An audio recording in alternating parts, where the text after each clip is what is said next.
السلام عليكم، تبارك الله عليكم. المهم قبل ما نبدي كنطلب من المغاربه الحرار، المغاربه اللي يعرفوا والديهم اللي كابرين في الخير وفي العز، انهم ينشروا ويساعدوا ينشروا هذا الفيديو. علاش؟ هذه تقريبا مؤخرا واحد الاسبوع، يعني هنا في اسبانيا، يعني مجموعه ديال عمليات ديال الطرد الممنهج اللي قامت به السلطات الاسبانيه، واللي استهدفت يعني مجموعه ديال المغاربه، وكتحاول تصيفطهم يعني المليليه ولا السلته باش تضغط عليهم باش يخرجوا يعني بلا ما يكون واحد القرار قضائي.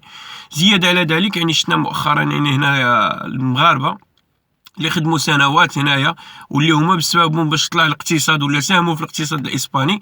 مؤخرا يعني بدا مجموعه ديال الحالات ديال سحب البطائق ديال الاقامه، وقلتها وعاودتها، ولكن السلطات المغربيه ما دارت حتى شي حاجه من هذا الشيء. في الوقت لان اسبانيا كتستافد من المغرب بواحد الشكل يعني كما كنقولوا جشع، ولكن المغرب ما عندوش الغير على الولاد ديالو، على المهاجرين ديالو ولا الجاليه ديالو هنايا في اسبانيا بعد على الاقل.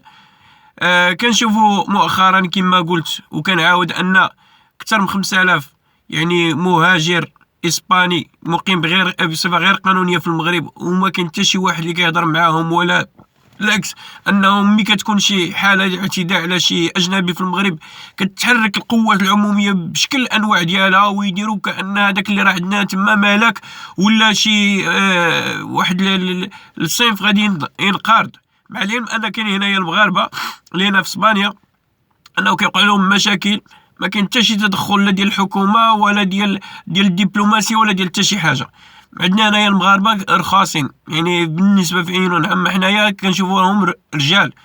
وهاد المغاربه اللي راه يتم هذاك سميتو سحب البطائق ديالهم والطرد ديالهم الممنهج نحو المغرب، هذا الشيء خصو ما يكونش.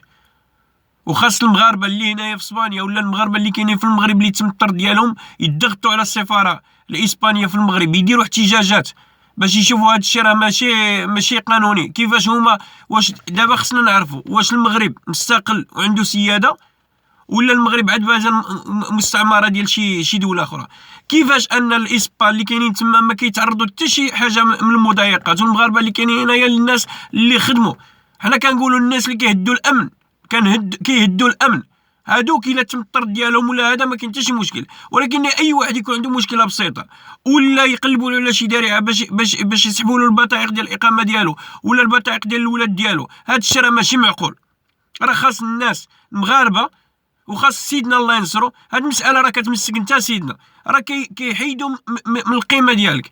كيفاش ان الشعب ديالك وولادك انهم يترماو، وان الناس اللي كاينين تما في اسبانيا انهم عندهم قيمه؟ حتى المجرمين كيستافدوا من العفو، مجرمين خطيرين. ماشي عاد حنا ما كنطالبوش حنايا غادي يجي سيدنا غادي يطالب باش يعفيو على واحد المجرم، حنا كنقولوا دافع غير على ولادو.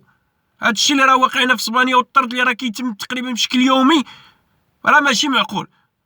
راه الاغلبيه ديال هاد المغاربه اللي طردوا راهم خدموا هنايا سنوات، راه ماشي جاي من الفلوكه ولا جاي عاد حارق ولا قبضوا في الحدود. راه كاينين الناس اللي دوزوا هنايا واحد السنوات ديالهم، وكاين واحد العدد كثير اللي مازال ما قديناش نحصروا انه كاين في المغرب اللي تم الطرد ديالهم. وكاينين الناس اللي تجردوا من الاملاك ديالهم وصيفطوهم من المغرب وما لقاو حتى شي ادنى صاغيه تما في المغرب، مع العلم انه ونتحدى ان السلطات المغربيه تقبض شي اسباني عنده الاملاك تما في المغرب ويتم الطرد ديالو بطريقه غير قانونيه، وغادي تشوفوا الرد المزلزل ديال اسبانيا ولا ديال الاتحاد الاوروبي. مع العلم ان من المقابل ملي كنشوفوا شي مغربي كيوقع له شي حاجه ما كاين حتى شي تدخل. زياده على ذلك هنايا في الناحيه ديال مرسيا كاين واحد العدد كبير ديال الجاليه ديال المغاربه والابناء ديالهم في المدارس كيقريوهم الخريطه ديال المغرب ناقصه، الخريطه ديال المغرب ناقصه، كيقولوا هذا هو المغرب، ما كيبينولهمش المغرب كامل. مع العلم ان هادوك الدراري ولا هادوك الاطفال مازال عدد داك سميتو عندهم جنسيه مغربيه، ماشي كما نقولوا يعني اطفال مغاربه يعني متجنسين. كيفاش ان طفل من الجاليه المغربيه انه داير في البال ديالو بان المغرب ناقص، ما فيش الصحراء المغربيه؟ يعني ان هذه خطير. وزياده على ذلك ما كايناش حتى التمثيليه الدبلوماسيه، ما كاينش حتى قنصليه، وهضرنا وما كان حتى شي واحد اللي كيحاول انه يقول غادي نديروا شي حاجه. وهذا الشيء راه ماشي معقول. راه المغاربه خصهم يوليو لهم الناس اللي تحيدوا لهم البطائق ديال الاقامه ديالهم، ترجع لهم البطائق ديال الاقامه ديالهم في اقرب وقت ممكن، وخاصه داك سميتو الاستدعاء ديال الفوري ديال السفير ديال اسبانيا تما في المغرب، ويحاولوا يديروا. المغرب راه ماشي شايط، المغرب راه هو اللي كيفوت لهم الغاز لاسبانيا، المغرب هو اللي راه حامي لهم الحداد ديال الاتحاد الاوروبي وديال اسبانيا. وكما كانش المغرب كان راه التدفق ديال اللاجئين لاوروبا اسبانيا، وكان راه اسبانيا دابا راه دايره بحال تركيا ولا اكثر من تركيا. المغرب راه هو اللي كيعطيهم شكون هما الارهابيين الحقيقيين. المغرب راه هو اللي راه مخلي تما بزاف ديال الناس راهم عايشين تما من المتقاعدين اللي راهم كيمشيو تما يدوزوا الحياه هانئه تما في الاخر. المغرب راه هو اللي عطاهم هاد المغاربه، هو اللي كبر، هو اللي ولد وصيفط لهم هاد الناس اللي خدموا لهم الاقتصاد ديال اسبانيا ولا ديال بزاف ديال الحوايج. الا كانت حاله استثنائيه هذيك حاله استثنائيه، راه كاين حتى الاسبان فيهم حاله استثنائيه، ولكن باش يعاملوا المغاربه بانهم يعني دجاج ما يمكنش.